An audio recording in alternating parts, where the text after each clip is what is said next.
podcast where people reach their goals and develop confidence one mind shift habit at a time.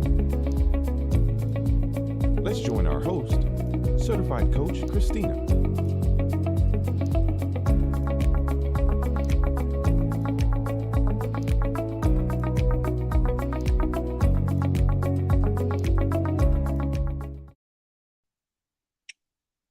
Welcome to another episode of Conversations with Coach, the weekly podcast that helps you to live your best life by shifting your mindset. If this is your first time joining me, welcome. I am your host, certified mindset and confidence coach, Christina Calloway. I partner with athletes, parents, and coaches, and together we develop the tools to increase their confidence and achieve their goals in sports and in life. On this episode, we are talking to LaToya Cooper, a breast cancer survivor and life coach. She shares her story of diagnosis, treatment, and recovery, and offers insights on how to surrender to healing and live a life of faith, gratitude, and confidence. LaToya was diagnosed with breast cancer at the age of 35. She was shocked and scared, but she also knew that she had to survive. She had to fight. She underwent surgery, chemotherapy, and radiation, and she came out stronger on the other side. The experience taught her the power of surrender. She learned that she couldn't control everything, but she could control her attitude and her outlook. She also learned the importance of faith, gratitude, and confidence. LaToya is now a life coach and a new author who helps other women who are facing breast cancer. She shares her story and her insights to help them find hope and healing. On this episode, we talked to LaToya about her story. And we're going to get the advice from her. So if you are someone who is currently in this battle, you have a family member who's currently in this battle, this would be the episode for you to share. So I'm getting ready to bring her out. And while I do that, you can text this link to someone. You can hit the share button on your platforms. Go ahead and do that now and help me welcome our guest, LaToya Cooper. Hi, LaToya. Hi, Christina. How are you doing? Thank you so much for having me. I'm really excited to talk today about this topic of breast cancer. Yes, I am so excited that you are here. And although a heavy topic, of course, Yes.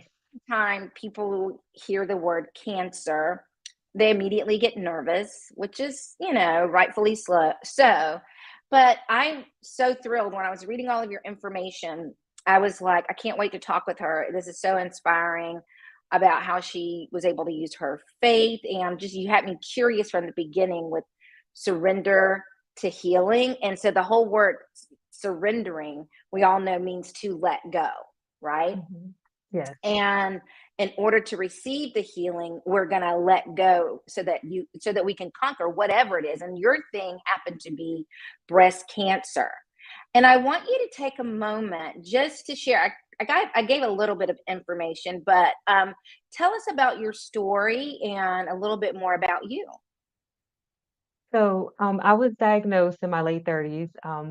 And when I was diagnosed, it was a surprise. It was something unexpected. I don't have a family history of it. I was healthy, I was fine, and the lump popped up out of nowhere. And when it popped up, I just remember like thinking, what if it's breast cancer? And immediately I wanted to put it out of my mind because I'm like, why would I think about that? And I just remember the Holy Spirit saying, well, what if it is? And I was diagnosed during the height of the pandemic. I Mm, found the lump on New Year's Eve. So here I am with a lump in my breast, not sure what's going on. It's protruding out of my breast. That's how big it was. And I had to wow. wait a few days until the holidays to actually get in touch with a doctor. So Whoa. a lot of different things transpired within the first couple of days of me, noticing the lump and getting to the doctor and then even being diagnosed on the height of the pandemic and trying to get in for testing.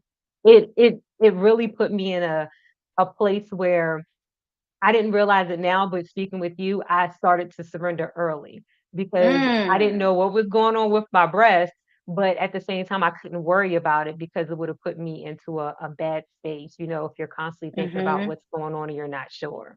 Yeah, absolutely. Thank you so much for sharing that. So, as you just shared with us, height of the pandemic, no family history of cancer, you're doing your monthly exams or weekly, however often you do them, and you feel the lump. It's obviously it's visible too because you said that it was protruding. So, what um, what was some challenges that you faced during your breast cancer healing journey? So, one of the challenges I faced, I would say almost immediately, was once you're diagnosed, you're dealing with a range of emotions. I just remember Mm, getting off the phone with the doctor, and the doctor who called me, she wasn't the one who performed the test. My doctor was out of the office, but they didn't want me to wait. So here she is giving news to someone she had never met. And I was just thanked her when we before I hung up the phone because I'm like, okay, she had to give me this news. She doesn't know me. And this is some hard and difficult news that you have to share with someone that you have cancer. So that was one of the things of dealing with the just receiving a diagnosis, being on the fact that I don't have a family history. Cancer wasn't something that my husband or I was aware of. We weren't prevalent with what to do next, what to mhm, expect. mhm, So while I'm dealing with the range of emotions, he started researching so that he could prepare when we went to the doctor. And I mhm. remember receiving a phone call. It was about 3 or 4 in the afternoon, and most doctors' offices are closing up. So it's like I can't. There's no one else to talk to. So now I'm dealing with this diagnosis and not sure what's the next step. So that was another thing of where fear started to creep in. I mean, almost immediately, like, oh, you have cancer, thoughts of, okay, am I going to die? There's so many different things that are going through Of your mind. course.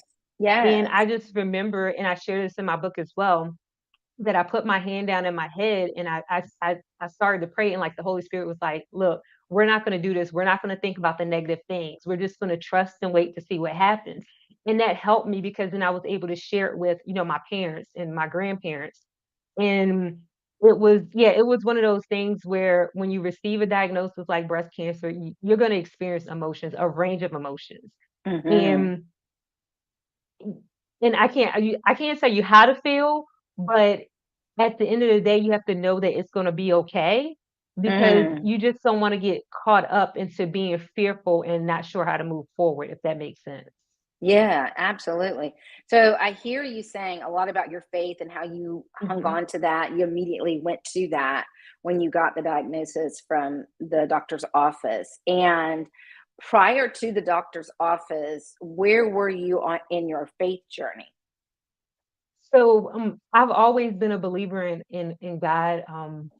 I've always, read the Bible and I, attended church. I grew up young. I would say about 9 or 10 was when I first got baptized. So I was growing closer in my faith because there were times in my life where I didn't always pray or I didn't always felt like I trusted God or I did what I wanted to do when I wasn't supposed to. So I was Mm, definitely growing and I had grown deeper into my faith. And hmm. one of the things that I had finished right before receiving this diagnosis was I had a goal to read the Bible from front to back. And Wow. I had this goal for 10 years. And I completed that goal right before the diagnosis. I read the Bible from front to back, page to page in 60 days. So Wow. unknowingly, I had drawn closer to my faith, and I did this with the assistance of the Bible app, the YouVersion Bible app that you on Yes. the phone. I So love that. I was it was like I was growing in my faith and not realizing what was waiting for me on the other side, although God Hmm. was preparing me for this news that I would ultimately receive. Hmm. So Wow, that is so inspirational. And it's funny how God works in our lives, like when we don't even. it's not until we're on the journey, and I know it's designed like Mhm. that because of the stories that, we read in the Bible, the road to Damascus and all of the things like that. Yes, But it's not until we're in the journey or on the journey that we look back and say, "Oh, he prepared me for that," and exactly. or prepared me for this, and therefore I can, lean. I have the ammunition, so to speak, to lean on. And boy, let me tell you, did you have ammunition? You read the entire Bible from Genesis to Revelation in 60 days. That is amazing. I usually conquer at the beginning of each year. I do the Bible in a year. So I Mhm. didn't go as aggressively as you did with it. Was it a prompting? I know you said 10 years you had always wanted to read the Bible. Do you feel like that you got a specific prompting the 60 days prior to the diagnosis to go ahead and do it at that moment in time? So over those 10 years, I would start reading the Bible and I would get to like Leviticus and then stop. I would get to Numbers and I'm like, and I would stop and then I would pick up somewhere else. So it was just it was just a situation where it felt like things were unfolding in my life that I didn't understand what was going on. There was, it was like I felt like I was constantly under attack. And Hmm. I didn't know what was going on, it was even people that I was trusted that I felt that had turned on me, so I was like, "Okay, what is going on and how can I move forward?" And Right. I just went all in. I'm like, Hmm. "Maybe it's time to actually put this goal," it's on the paper, it keeps popping up on the paper every year for the last 10 years. Let's just go all in, And finish it. Yes, and it just started helping me to unveil and show me how to treat people, as well how to treat people who mishandle me. That's so Because it's like good. you don't always have to every battle is not for you to fight, and that's one of the things I had Yes. to learn. Oh, that's And good. by reading the Bible, and there's so many amazing, wonderful stories that we often overlook, we don't know about. I was able to see different things from different perspectives. I was able to see gratitude from different perspectives. Faith, from different perspectives of how some people, one minute they're believing, the next minute they're unsure. It's what we live in life today, and the Bible is there to guide us, but we often put it aside and try to do it on our own. Hmm. So it has really taught me to go all in and to trust him, and he always has my back.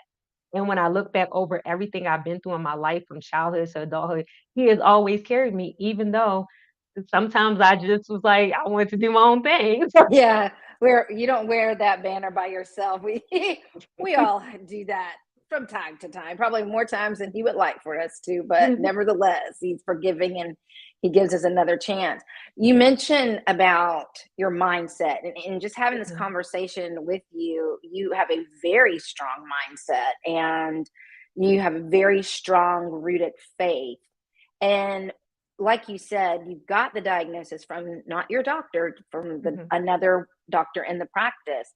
And so immediately fear wanted to come in and you found mhm. yourself just going into prayer. What like for you to talk with the audience a little bit about your mindset and how your faith over fear, how that worked for you. So, one of the things I want to share is that fear is going to happen. It happens to all of us. I mean, regardless of who you are, how much you believe, fear is going to show up. And it's a matter of what you do with that fear when you show up. Are you going to lean in and allow this fear to just take you somewhere you don't want to go?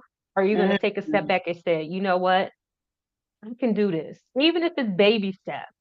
So that's Mhm. one of the things that I like people to remember and to know that even Mhm. when you take one step, whether it's right or wrong, you still will get the opportunity to take another step. You just have to start trusting Oh, that's yourself. good. And that's big. Trusting yourself sometimes is hard, especially when you feel like you're constantly making wrong decisions. But Mhm. those decisions are lessons that we learn to help us to continue to move forward. And then sometimes the lessons we learned are not necessarily for ourselves, they're for other people.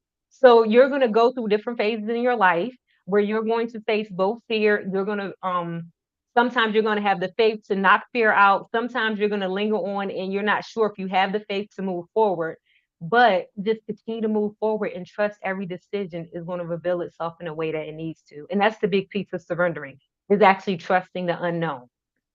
Oh, that is really good. When you're talking about a diagnosis such as cancer, trusting the unknown is very difficult. Yes. It because all of it's unknown, right? You mentioned that Yes.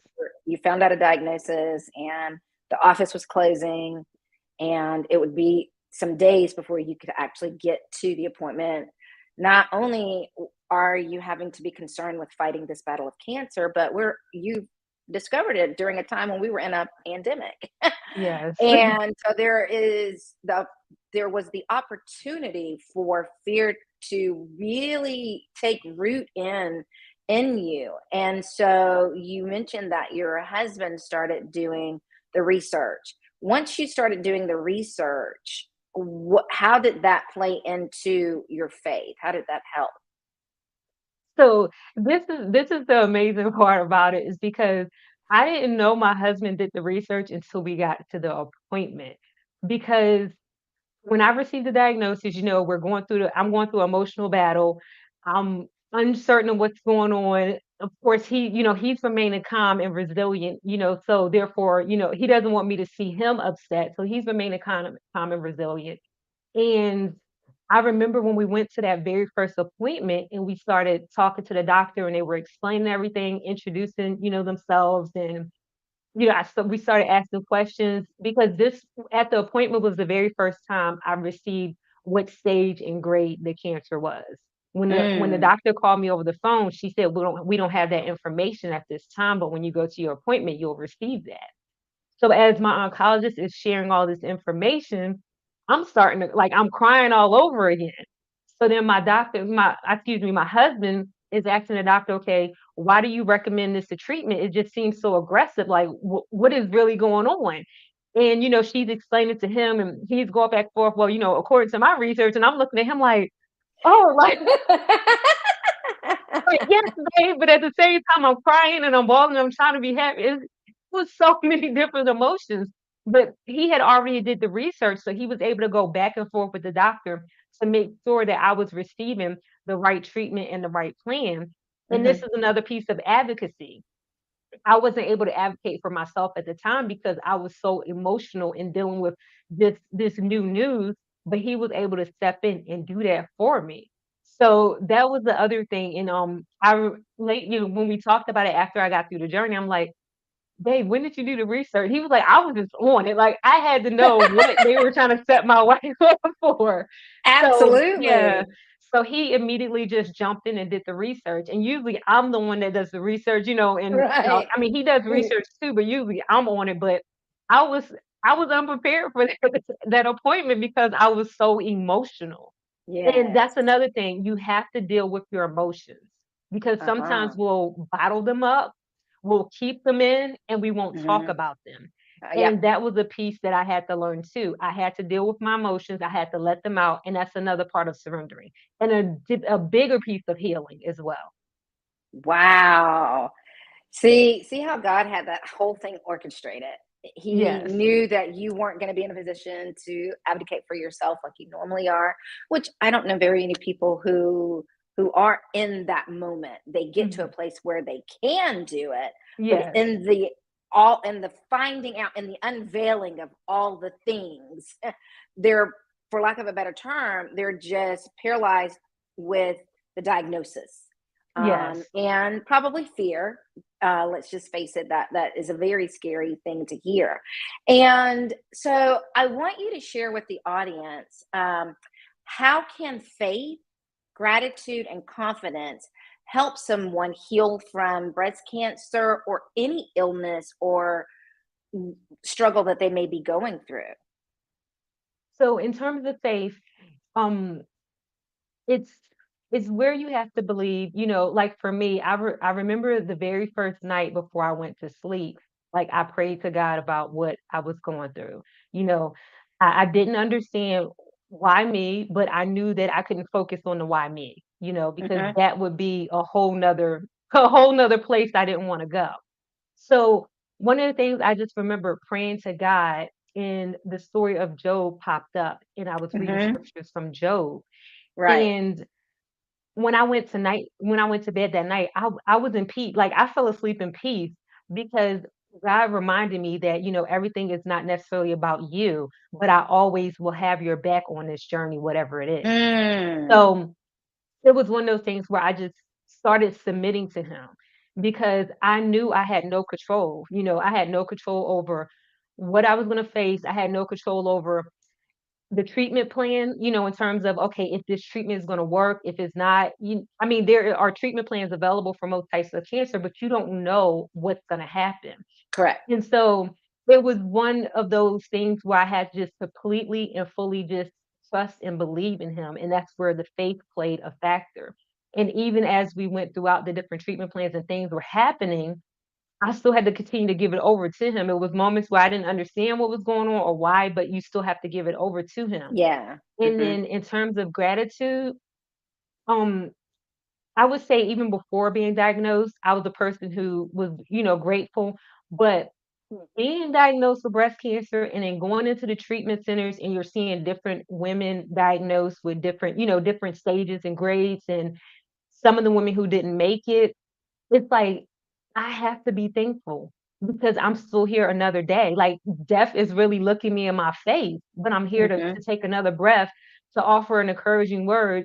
So I just completely leaned on gratitude. And I just remember I would thank everyone who helped me, like, the doctors and nurses. The nurses will bring blankets, thank you. It was just something that I just felt grateful just to Hmm. be here. Hmm. It was like a gift. And it's something that I Yes. didn't realize. And I just remember every morning going through treatment, as soon as I opened my eyes, I was like, thank you, God. Thank you, Jesus, for allowing me to just be here. Even if it's just saying slowly, just Mm. thank you. So that's where gratitude comes from. It's just realizing that no one is promised the next breath. You're not promised the next moment, but just be thankful that you do have the moment and try to make the best of the situation.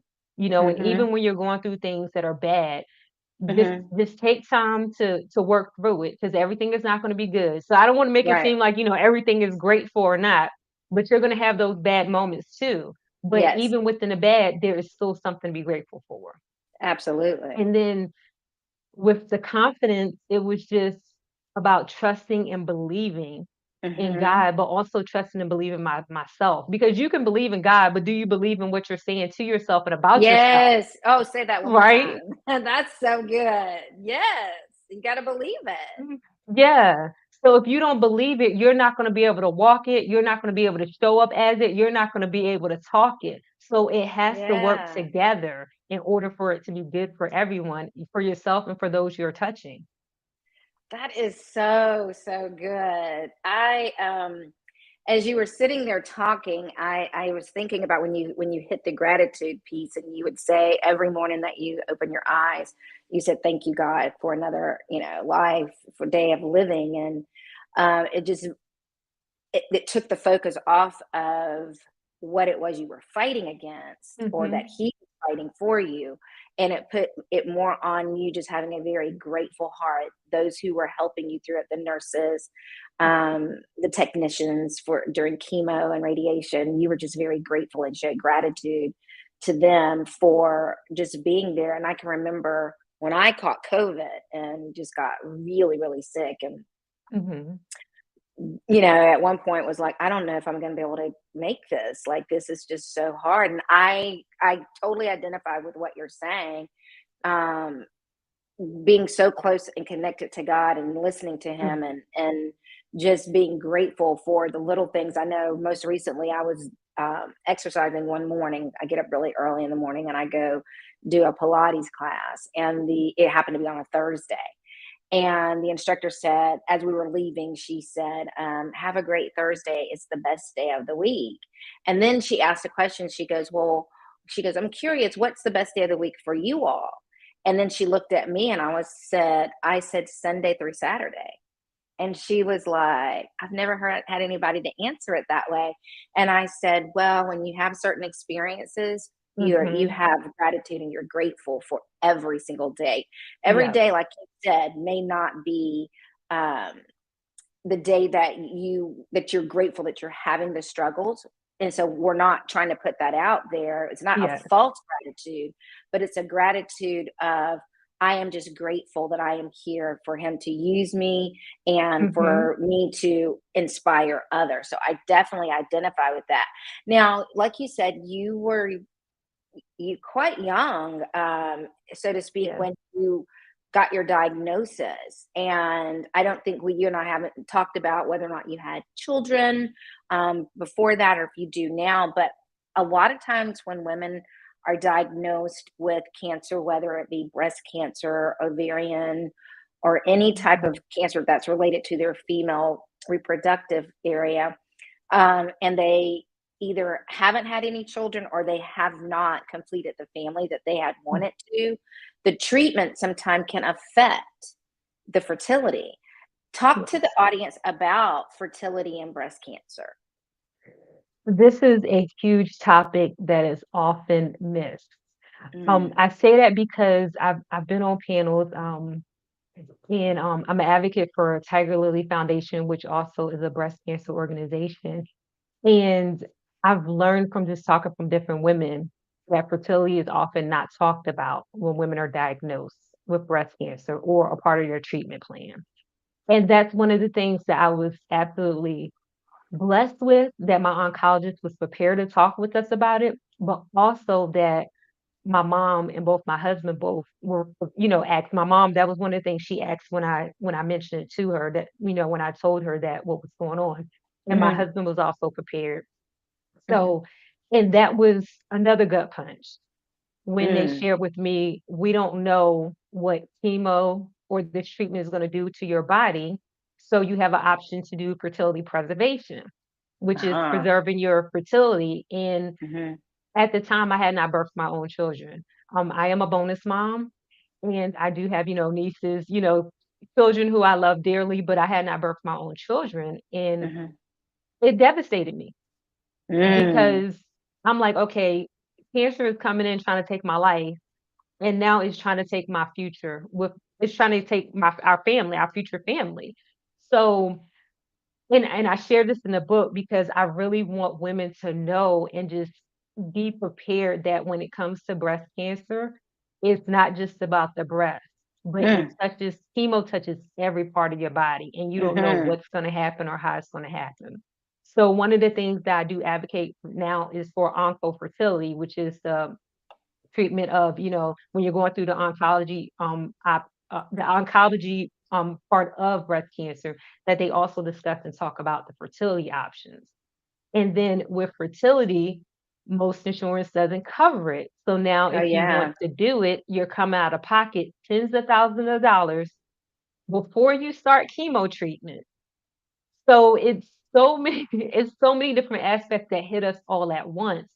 And mhm, you have to do this fertility preservation before you can start chemo, if you mhm, wanna do it. yeah, So that was a hard piece, and it took me a long while to talk about it. Just to talk about fertility, talk about whether or not, uncertain motherhood is gonna happen, because one of the things that was shared is that, um, I was gonna go into premenopause because mhm, of the chemo treatment, and they didn't know if, my menstrual cycle would ever start again. So mm, it was so many things at once, but mhm, there are so many options available for you. If someone is diagnosed with breast cancer, there are so many fertility options available for you prior to starting treatment. There are mhm. still options available for you after you start, but Imma say for the most part, Nice. the best options are available prior to starting treatment, your treatment plan. Wow, that is really good information to provide because, like you said, there's just so much information going on, and I'm hoping now with you writing your book and you appearing on a lot of panels and podcasts to share and to just let people know, or their loved ones, if Mhm. someone that they love has been diagnosed with a form of breast cancer or any type of cancer and they're getting ready to go into treatment and they are still wanting to grow their family, that this is a topic that they need to really research and dive deep into discussion with their treating physicians so that they are aware of their desires. And Exactly. now we're at that we're at that juncture with the changing of the reversal of Roe versus Wade, and Yes. how that affects when you freeze your eggs, and the fact that they are going to be there whether you use them or not, because whereas they used to could destroy those, that any unused, that is no longer allowed because it's considered abortion. So those are things to, to definitely go deep in. And it's during a time when your mind is just trying to even wrap around the fact of this diagnosis. Now, I noticed that when you write about cancer and the correspondences that you've sent to Mhm. me, you use a little c for the word, and most people refer to it as the big C. What is that with you and the little c? So, so as I was contemplating this, I was trying how best to describe cancer and also strip away its power. Because Yes. there is power, in cancer because like I said, it can take over your whole body. So I noticed how some people may cross it out. And to me, that's like you're avoiding it. And I don't want to avoid it. I think we should have the conversation about it. We need to understand what's going on, but we also don't have to give it its power. So that's why I use the lowercase c. And even on the title of my book cover, I know so many people's like, no, it's the capital C, it's the correct way. I said, I understand that's the correct way. But when it comes to me, it's about mindset and power. And we're going to Yes. reduce this power, but we're still going to have this conversation. We're still going to talk about awareness and prevention, and we're gonna move Yes. forward from there. Exactly. I love it. I absolutely, I'm all being the mindset coach. Yes. I am all into talking it, walking it, living it, believing it, all of the it's. I am all into it. So I want to ask you a question as we get prepared to talk a little bit more about your book. And I want to just know, first of all, what inspired, obviously, your journey. What inspired you to write your book now? So, as I was going through treatment, like, I just felt I was gonna write something or do something. I didn't know what it was because I knew I would say probably in the first month or whatnot, that this journey wasn't just about me. Whatever Mm. whatever I was going through, I would share with other people. And I remember when I was rushed to the emergency room when I, going through treatment, I had to be rushed to the emergency room. And I remember the ER doctor said, "Oh, I can't wait till your book come out." And I'm like, "My book? Like, Oh, I didn't mention anything wow. about book." Oh, And wow. as I'm going throughout the journey, people was like, "Oh, man, you're gonna write an amazing book." Like, it was people were already putting it into me. So Yeah. I kept a journal from day one. I journaled prior to this, but I Yes. kept a journal from day one, just going through the treatment and just from diagnosis, explaining what I was feeling, what I was going through. It also helped me when I started treatment and I dealt with memory loss. That's one of the things Mhm. that affects, brain fog due to chemo and radiation. So I use this journal as a second memory. And I I have like love it. 6 or 7, and I would write almost daily, and on the Oh, days where I wow. couldn't write because of, my hands were swelling or I just couldn't hold a pen, I would record it with my voice, do a voice recording, and then I would transcribe it later on. Mhm. So, it was something that I knew was gonna happen, I just didn't know when, and then once I've completed the treatment, like, I wanted to just dive in and write the book immediately, but I knew I had to still continue to rest and heal because let me tell you, after I finished radiation, I was like, "Superwoman is back," and my body was like, "No, child, sit down." Oh my goodness. So it So was just kind of like when we see dogs get the zoomies, they're like zooming all around, yes, and all of a sudden they just kind of crash down like, "Oh, they lost exactly. it." Gotcha. I gotcha. Yes. So it took me a few months to just get myself together, and I would say after that, I was like, "Okay, I'm ready to write this book." But I was still dealing with the emotional repercussions of everything that happened, Oh, and then I definitely. was still going to the post-treatment appointments, the follow-up appointments. So it Mhm. just took some time. So, um, coming up on my 1-year anniversary of, completing treatment, I'm like, "Okay, now I think I'm in a space to do this." And, Mm. that's when connected with Jasmine and her team and just Mhm. let's just see how it flows. and just continue to give my space, give myself space to write this, but Right. also, know that what you have is going to help others as well. So it was something Absolutely. I just couldn't hold on to. Absolutely. This is Mhm. how LaToya and I know each other. We actually have the same writing coach. And we were at an event back in October. And that's how, and then subsequently during our weekly coaching sessions, we got to know each other. And Yeah. as her book went into publishing and that sort of thing, I was like, I need to have you on the podcast. And so that's how we got to meet each other. So, another question that I want to ask you as it relates to your book, without giving away too many of the good secrets, okay? What are some of the key takeaways from the book? So one of the key takeaway, I think I have two that I want to Okay. share. Okay. One is that you can live through and beyond the diagnosis. You don't have to stay stuck there. Mm. That's the big one. And then the second one is for women or who have not been diagnosed.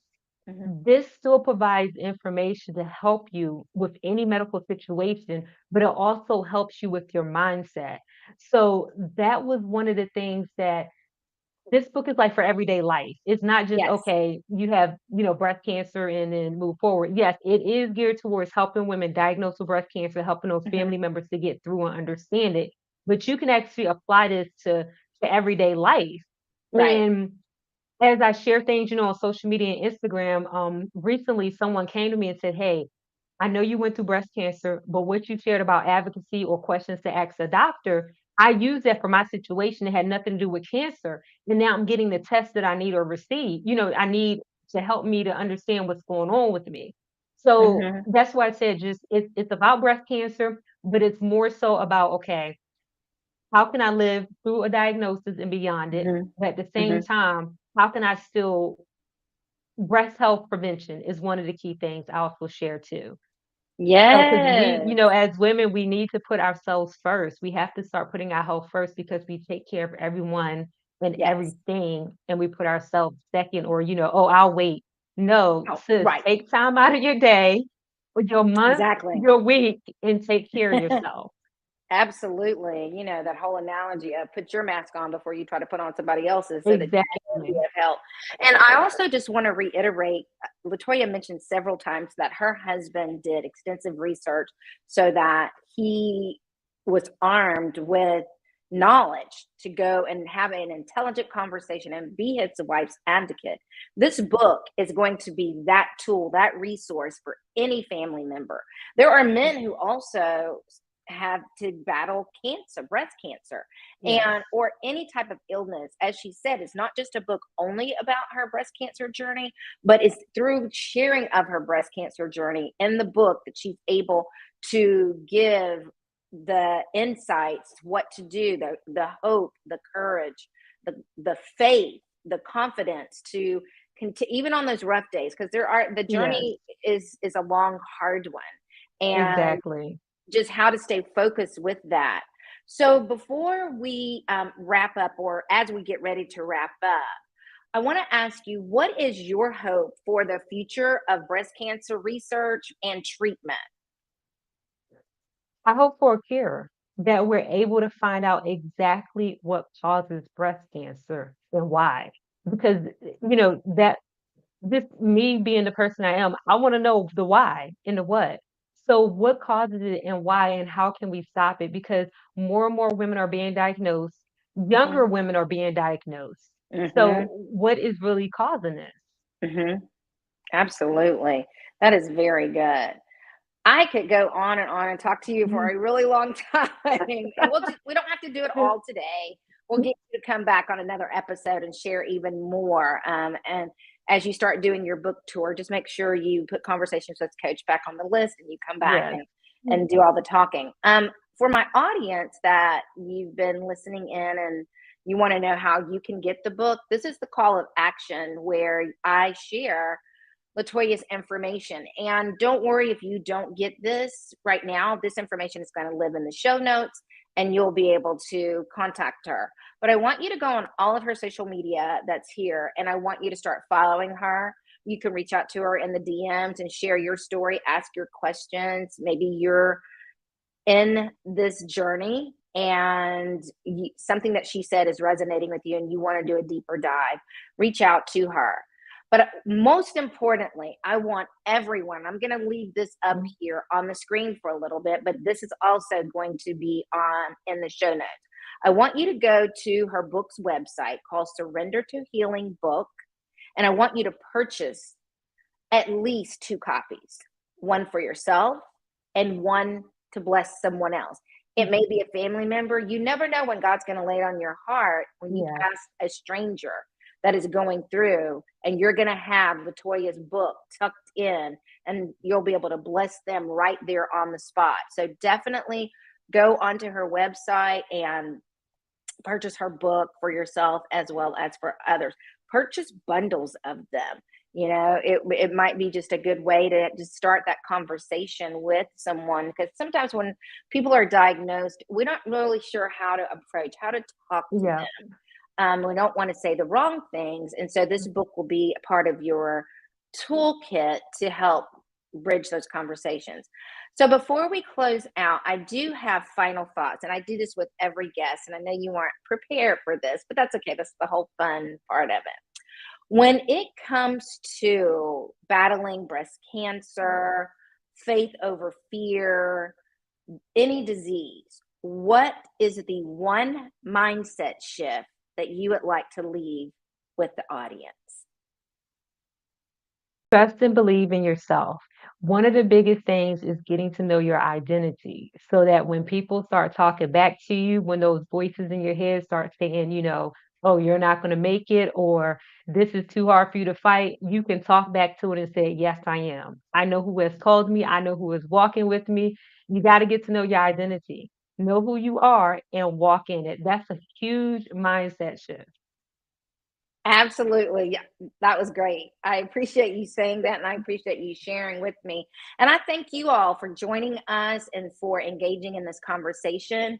If you just happen to stumble upon my podcast today and this is your first time and you're not following me on my social media, please do. Please follow me on Instagram, Facebook, YouTube, LinkedIn, and I'm even on TikTok at Christina Mindset Coach.